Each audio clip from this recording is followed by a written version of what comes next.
So just figure on exam 4, you have the urinary system and you have the reproductive system and the endocrine system.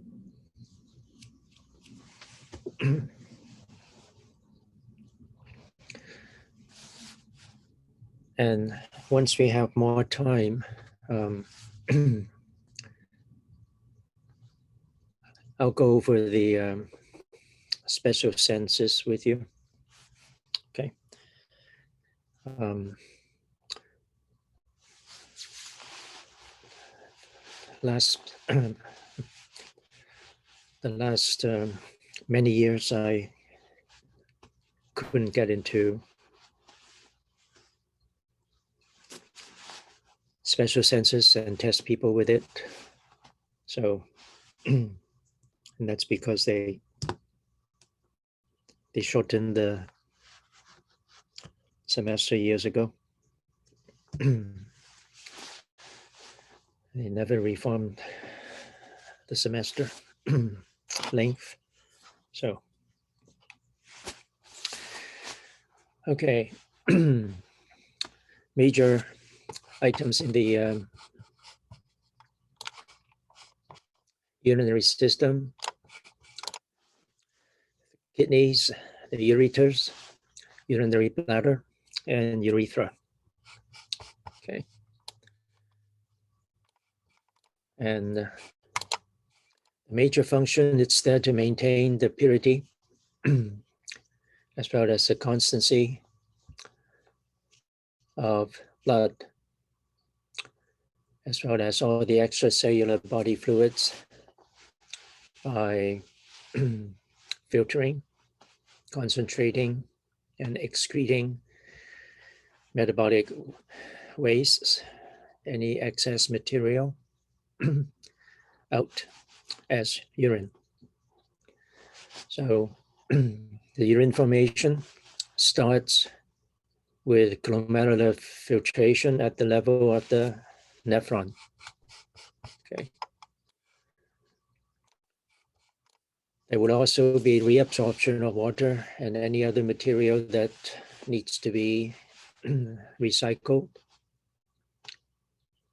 And that's going to be done at the uriniferous tubules and taken back into the peritubular capillaries.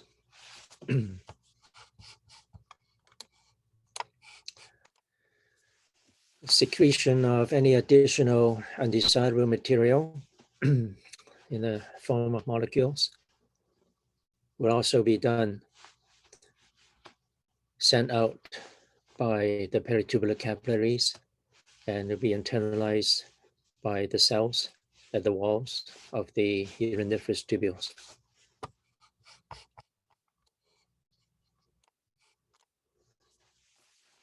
Concentration of urine. And that's going to be done through the reabsorption of water from the collecting tubules. And usually it's done through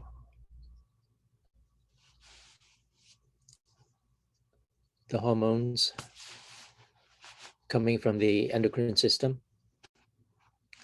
And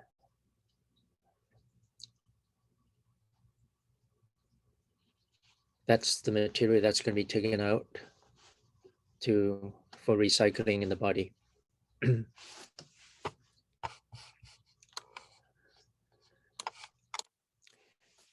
Urine is going to be delivered from the kidneys to the urinary bladder by the ureters. Urinary bladder is for temporary storage of urine, and the transportation of urine out of the body would be through the urethra. Okay. So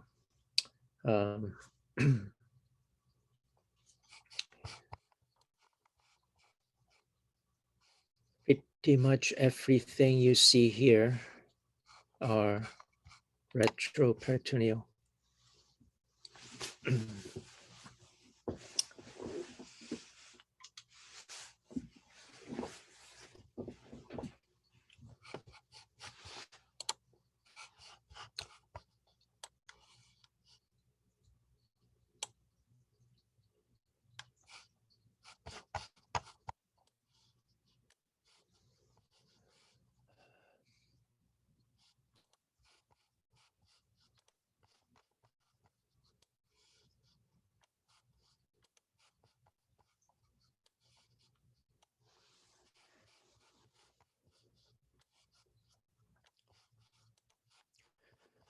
So at this level of the abdominal cavity, that's what you would be seeing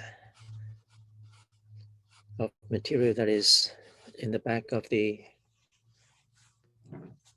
parietal peritoneum. So several items to note here is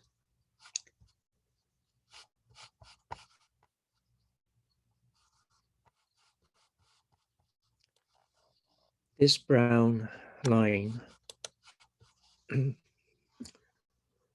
is the fascia that is wrapping around the kidneys, the anterior renal fascia, and then you also have the posterior renal fascia.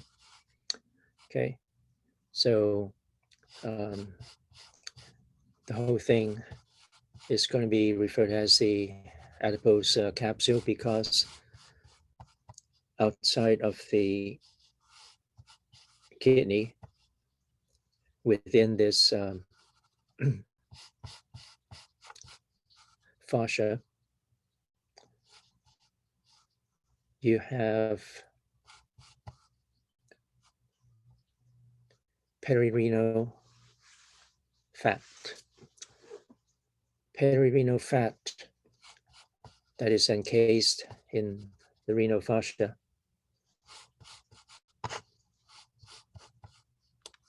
that fat is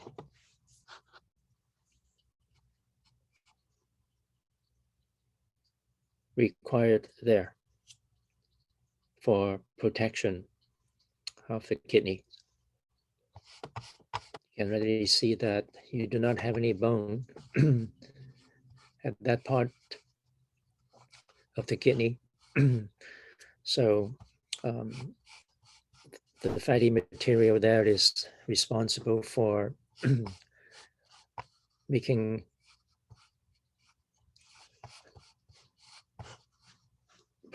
the kidney so that they don't get bruised, because there's also a lot of blood vessels in them.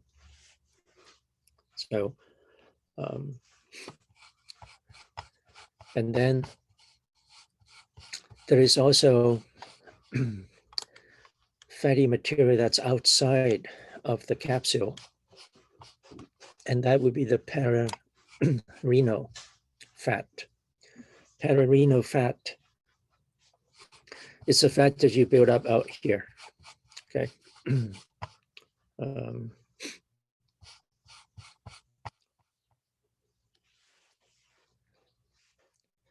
It's the one that people refer to as the lover's handle or something.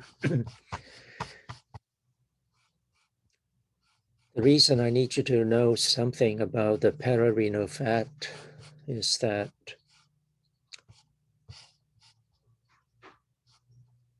especially in this country, people have a lot more material sitting out here, fatty material. So then this is going to be coming out a lot more bloated. Okay. And the reason you should know something about it is that once fatty material build up here, it would lengthen the ureter. So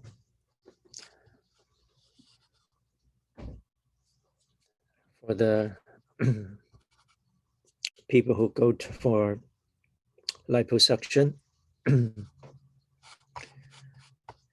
if the fatty material is just taken out fully, then especially on the left side where the kidney is much higher than the one on the right, that kidney is going to start dropping into that area that used to have fat in it. And once that happens, that can put a clink on the ureter. And the back pressure on that can stop the function of that kidney.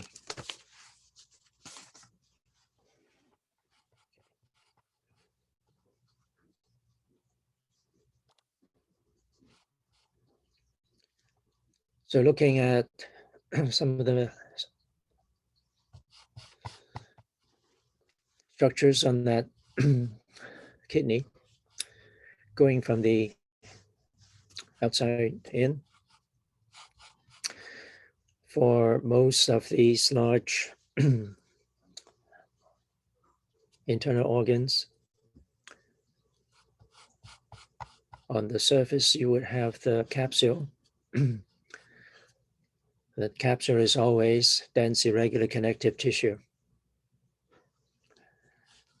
So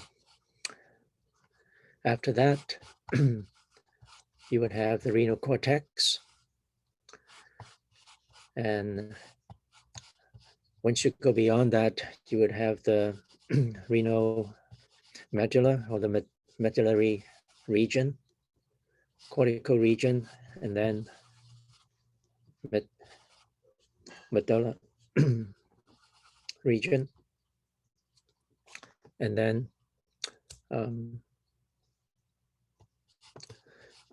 once you go further in, then this part would be the pelvic region of the kidney. And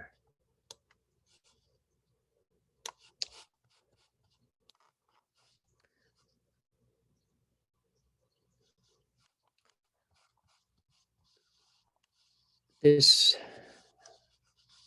part is the pelvic region. And I wish they didn't put the pointer there, because it's coming relatively close to the part that is referred as the pelvis of the ureter.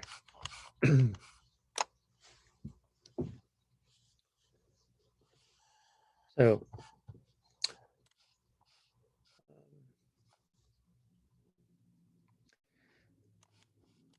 we'll go through all the items in these three regions.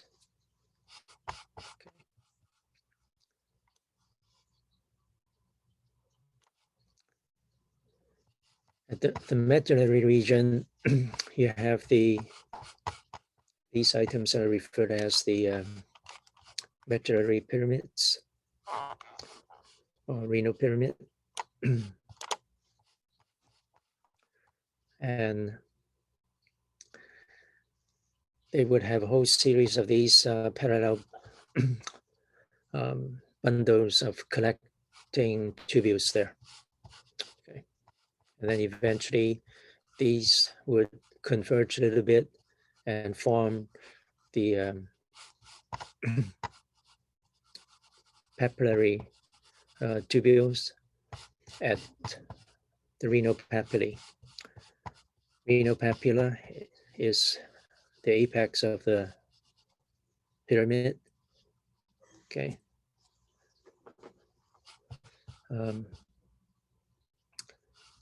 Other things that would be at the medullary region, between the pyramids, you have the renal columns. Okay. And renal columns are largely supportive tissue, and usually that's where most of the blood vessels should be crossing and going through that to reach the cortex.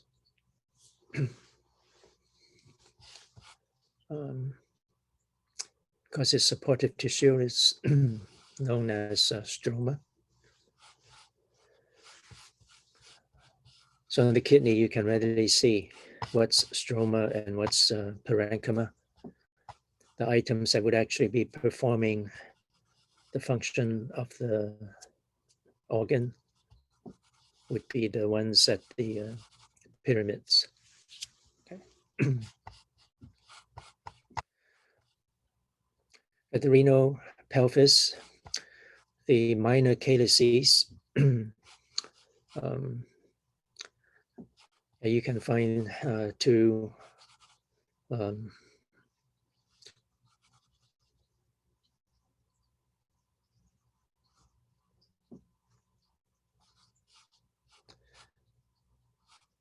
you can find those two spelling in the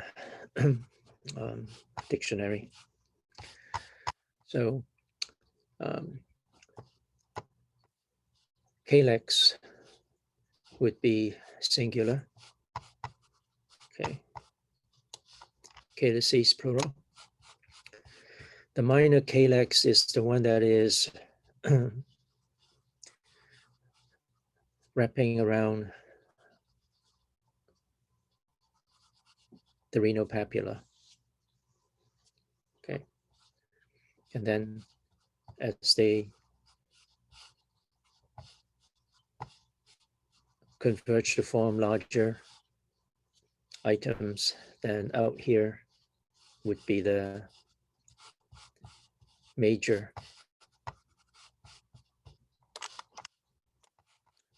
calyces. And then the continuation of that towards the ureter. At the entrance of ureter, that would be the pelvis of the ureter. And then you have this set of the renal artery and veins. The arteries are the ones coming from the abdominal aorta.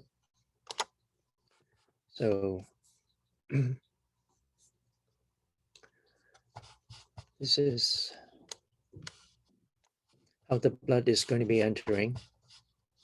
Okay. And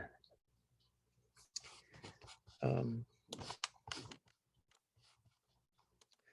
the aorta, you will have the renal arteries.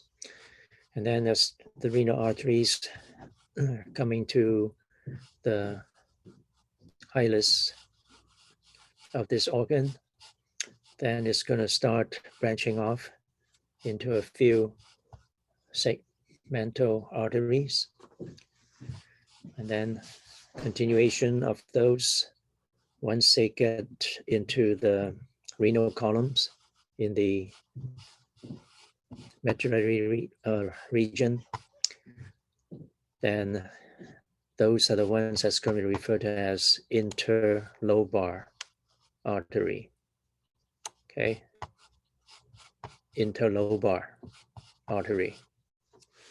Okay, make very certain that you understand that's the only term we have here for that blood vessel, interlobar. Once it reaches the bases of all the pyramids, it would send out a whole series of branches there. In most of the illustrations in textbooks, as well as many of the plastic models in the lab, they don't form a three-dimensional part. And even if they did that, they don't fully set up all those branches that would be referred to as the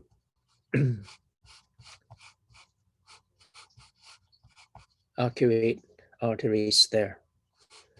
So when you're looking at these, it's more than just one, okay, at the border between the medulla and the cortex. There'll be a whole series of them at the base of the pyramid. And then from all that, we'd be sending out those items that are the cortical radiate arteries in the early texts until maybe about less than 10 years ago. Those used to be called interlobular arteries, okay? And now they changed it to cortical radiate because they figure that people can't figure out the difference between interlobar and interlobular. So now just stay with cortical radiate. Yeah. One set of the essays, somebody used this term for the interlobar. That's wrong. So after that, you would have smaller blood vessels issuing out from that. Those would be the afferent glomerular arterioles. And then those are the ones that's going to be continuing into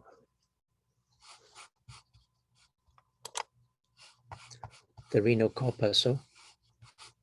Okay. Once it gets to the renal corpuscle, this one is going to set up the glomerulus capillaries. Glomerular capillaries. Yeah. And that's where the material in the blood plasma would be filtered. Okay. And then we'll go over where the filtrate would be going. But whatever blood is continuing, they would be leaving the renal corpuscle by the efferent glomerular arteriole.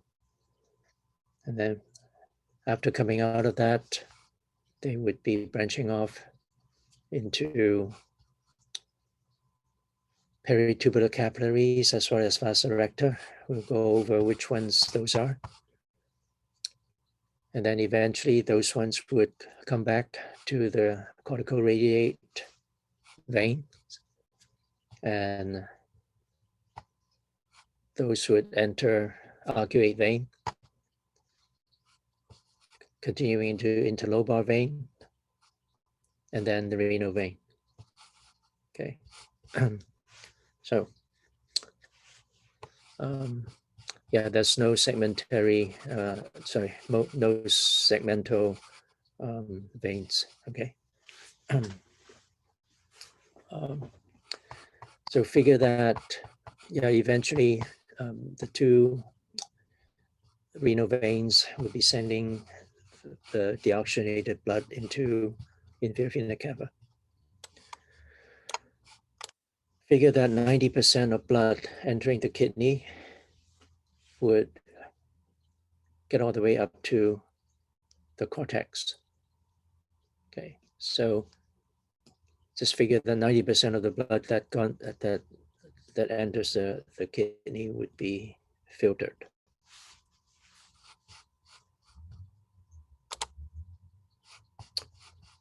All right.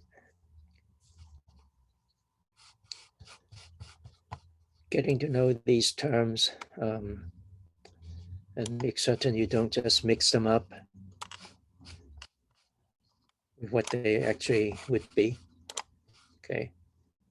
So by uriniferous tubule, we are talking about two sets of tubules here, the nephron as well as the collecting tubule. Okay. And also renal corpuscle. All renal corpuscles are in the cortical region of the kidney. By renal corpuscle, we are saying that it has the glomerular capillaries in there. Most often it's just referred to as the glomerulus. And there's the glomerular capsule.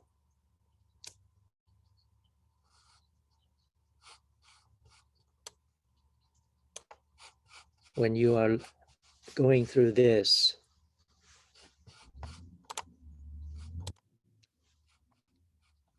don't figure that one is part of the other. Okay. Because you are now looking at structures of two body systems here. The glomerulus is circulatory system. The glomerular capsule is urinary system. Okay. So they have some connections here, but one isn't part of the other. Okay. They just associate intimately with each other, but one is not part of the other. So for the glomerulus, we're talking about a tuft of fenestrated capillaries that's continuing from the afferent glomerular arteriole to the efferent glomerular arteriole. You can always recognize with all these pictures which one is afferent and which one is efferent. The afferent arteriole is always the one that has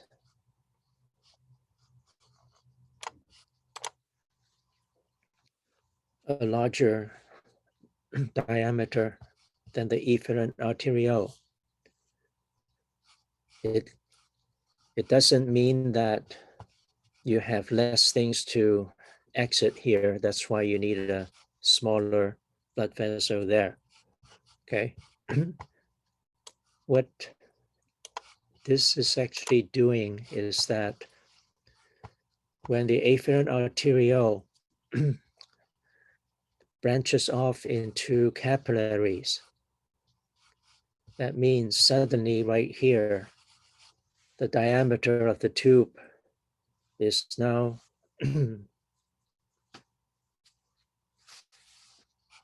smaller. That builds up the pressure that would be push material out of those fenestrated capillaries. Any material that can go through all those fenestrations.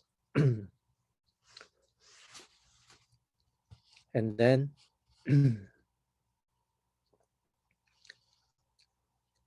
the reason you need a smaller efferent arteriole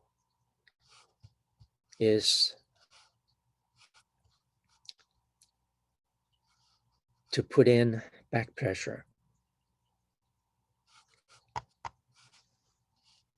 So that's how efficient it is in the filtration here. Okay. by reducing the diameter, that gives this back pressure. Okay.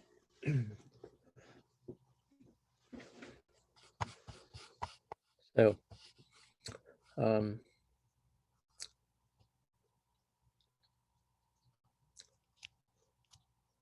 right. Glomerular capsule is the beginning of the nephron. Okay. So during development, when your blood vessels pushed in here, your blood vessels, the endothelium, simple squamous cells, and then the glomerular capsule, the wall of that is also simple squamous. And then the ones that reflected onto these capillaries are also simple squamous, only now they change a little bit, and now these ones are going to be referred to as podocytes. Okay, so these are podocytes. So what you see here with these labels, then you can readily figure out. Out here you have the parietal layer, and now in here, that's the visceral layer. Okay, where you have the podocytes. And then they have a whole series of these processes coming out of them, and your textbook referred to those as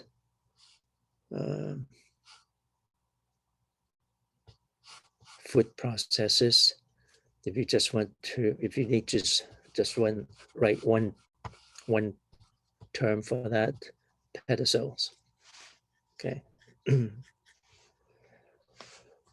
And then between the pedicels, you have a whole series of these filtration slits, and the filtration slits actually don't do very much action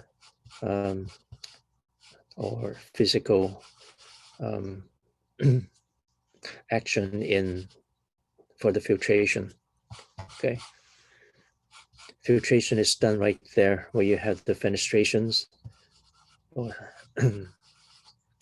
in those simple squamous cells on the capillary.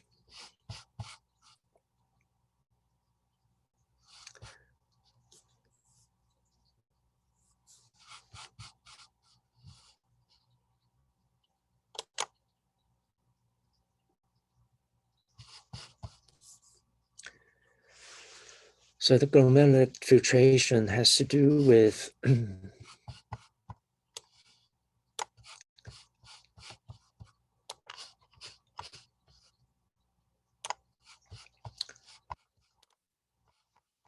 material that's going to be coming out of the capillaries. And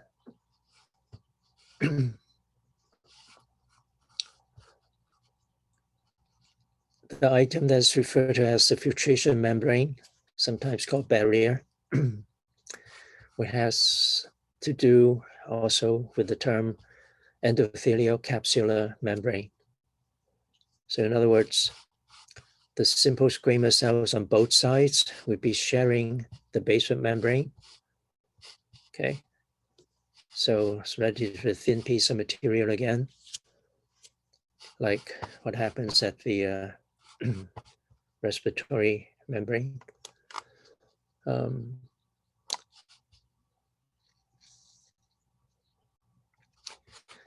Yeah, those filtration slits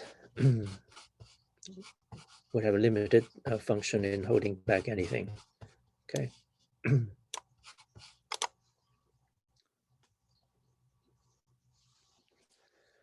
items that would be coming through right away, items that are small enough to come through, would be near molecular size, water, some chemical ions, some of the small amino acids, glucose, urea. So those are the usual items that will be issuing out of here. So those are the filtrates.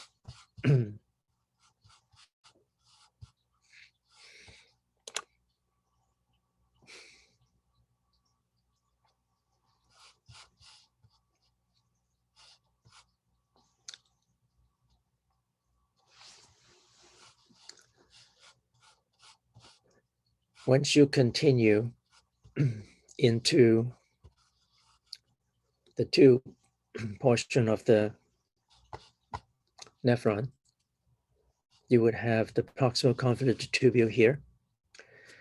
The proximal convoluted tubule,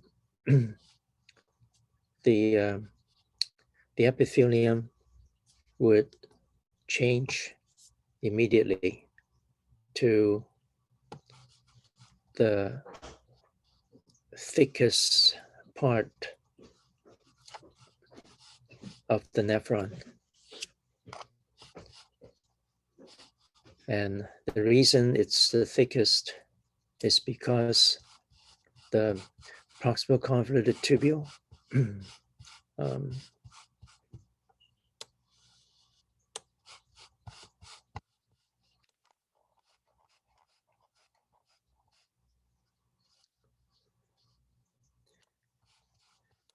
you have a series of cuboidal cells there, and they have tall microvilli there. Okay, so this is the site of very active reabsorption as well as secretion of material. So in most cases, especially when your blood sugar level is dropping, then glucose is going to be taken back in. Okay. If you eat a lot of sweet material, then glucose would still continue, eventually issue out together with urine, right? So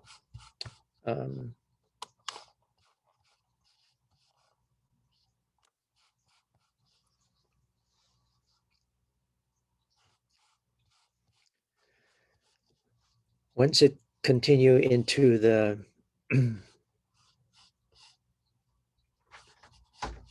nephron loop, that's the thinnest part of the nephron. Once you get to that point, it would be, again, almost, simple squamous cells. Okay. And then on the ascending limb,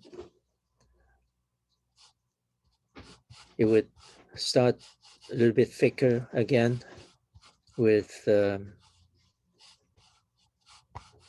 cuboidal cells there. But the cuboidal cells there would not have the tall microvilli, not as tall as the one at the proximal convoluted tubule. So that material, those cuboidal cells would continue into the distal convoluted tubule, and then also in the collecting duct or collecting tubule.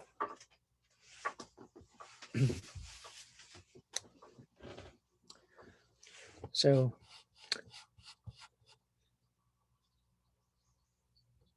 I'll continue with some of the other parts and the functions of the other parts of the nephron on Monday.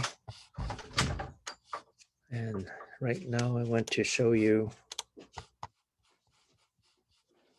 a little more of the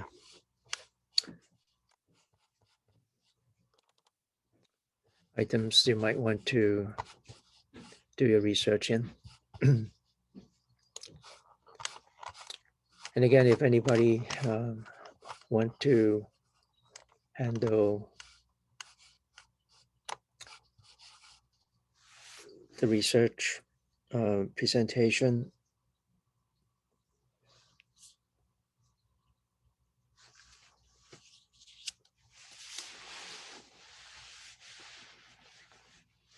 have it done by either Monday or Tuesday. Okay, I need those. I need to send out the links of your presentation to the rest of the class. And I need the grading by your classmates.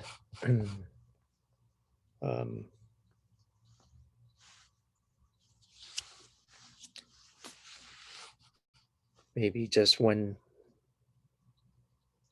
day after the fourth exam. Okay.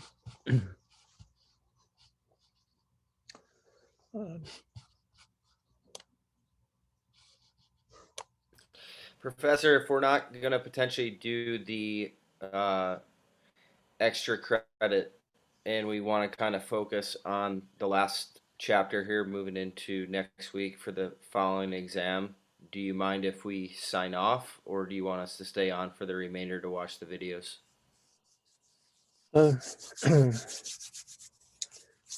Well, up to you. You might find things interesting here.